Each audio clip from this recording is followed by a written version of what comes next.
What's up guys, JNO here, and before we start the show, before you see the intro, let's quickly just see who got the highest point total in the Certified Premier League last game week, because I missed it out in the review, and it goes to 93 points, going to Masiek Guna. I apologise if I said that wrong, just quickly putting that in there because I forgot it last week. Here is his team.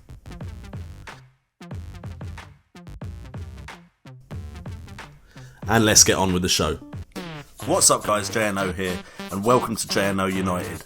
Please like and subscribe if you enjoy the content, and remember, it's all about the game.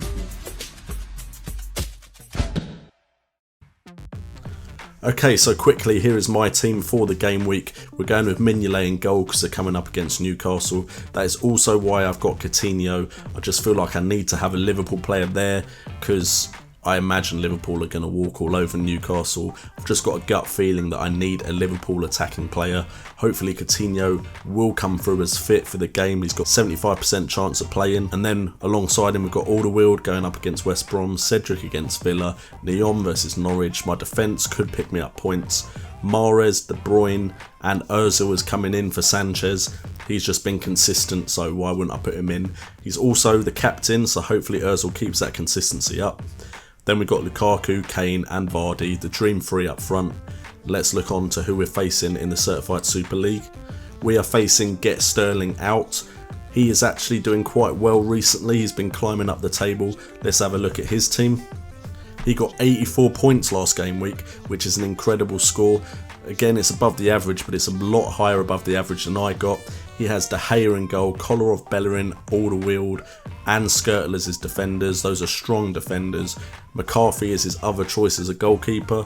He has Ozil, Barkley, Mahrez and De Bruyne in his midfield. Stanislas is another midfielder who could get him some points if he is brought on. Bournemouth are putting him slightly further forward as far as I'm aware. Then he's got Lukaku, Aguero and Vardy. That's a strong looking side. He has a very strong looking side because he's got Smalling as another defender as well. Part of me is wondering, how has he got a side that strong?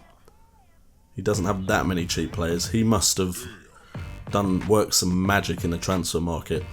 And now quickly onto the part of the show where I look at the teams who I think have the best three next fixtures coming up, including this game week. And my first pick is Chelsea. They're starting to improve and they've got Bournemouth, Leicester and Sunderland as their next three, so they could pick up points. Hazard has been mentioned by some other people. He looks like he may play up front as Costa's fallen out of favour. Remy and Falcao don't seem to be chosen by Mourinho as much as they probably should.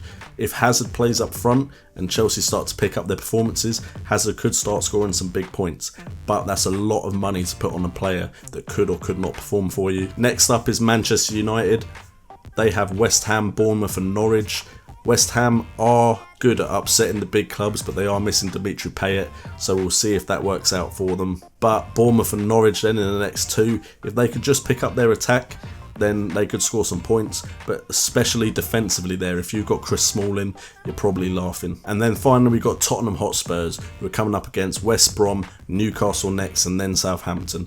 Now apart from the Southampton game, that should be easy points picked up by Tottenham, and Tottenham have looked impressive, so it wouldn't surprise me if they managed to beat Southampton as well. And then who to replace Alexis Sanchez with. It's been quite a few weeks now since Alexis Sanchez has got himself on the score sheet. It's a lot of money to have someone who isn't scoring you points, and now he's potentially injured.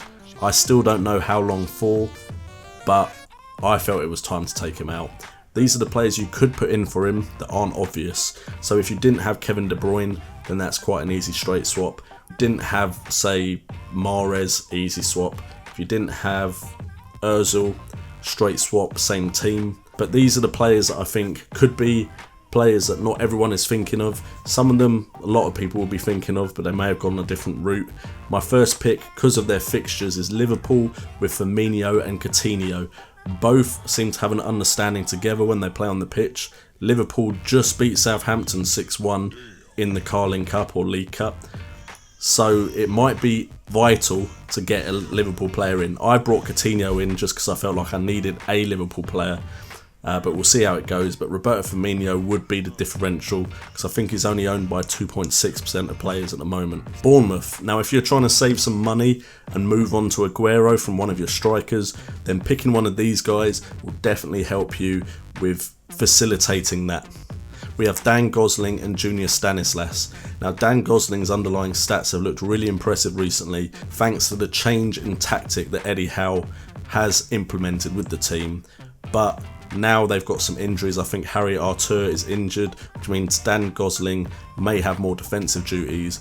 If that is so, then Junior Stanislas, he has been put further forward because of the injuries they've got to their strikers. So he could be a great out of position pick for your fantasy Premier League teams, and definitely get you enough money to pick up Aguero. Then we have the man that absolutely run riot last weekend, Yannick Bolasie. We know what he can do in a game week. He's a bit inconsistent, which is unfortunate for us all, but his underlying stats are there. He could go on a run of great fixtures, great games, so hopefully he would pick you up some points. And again, it's one of those players that will save you some money so you can pick up another one of the big hitters. Then we have Christian Eriksen. Christian Eriksen has been playing in a Tottenham side that has a lot of players on form at the moment, but he's one of those players that can get you a big score, 2 free kicks, quite a few assists. It's one of those players that has underlying stats nearly all season, it's just whether he converts them. So Christian Eriksen is definitely a good pick, especially looking at Tottenham's up and coming fixtures. And then finally, a bit of an out of the box, outside thinking pick, we have Manuel Lanzini. He has still looked good despite the absence of Dimitri Payet.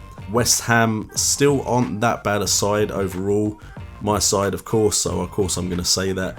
Manuel Lanzini looks like he's got that bit of class about him. Yes, they got beaten by Tottenham, but Manuel Lanzini still got on the score sheet. So Manuel Lanzini could be a great pick, and I still don't think many people have brought him in yet. So you could go with Manuel Lanzini, another player that will help you get Aguero in. Now, I'm not saying definitely pick any of these players. If you haven't got Ozil, you can bring him in. If you haven't got De Bruyne, you can bring him in. But these are just other people you can consider to bring into that midfield to take over from Alexis Sanchez. Now, I know last week I said keep Alexis Sanchez. He could get a great score against Norwich, and it didn't happen. Yes, I have now made the transfer and taken Sanchez out. But keep him. He could very well score a hat-trick this weekend and make my birthday weekend a really shitty one. Anyway guys, thank you so much for tuning in.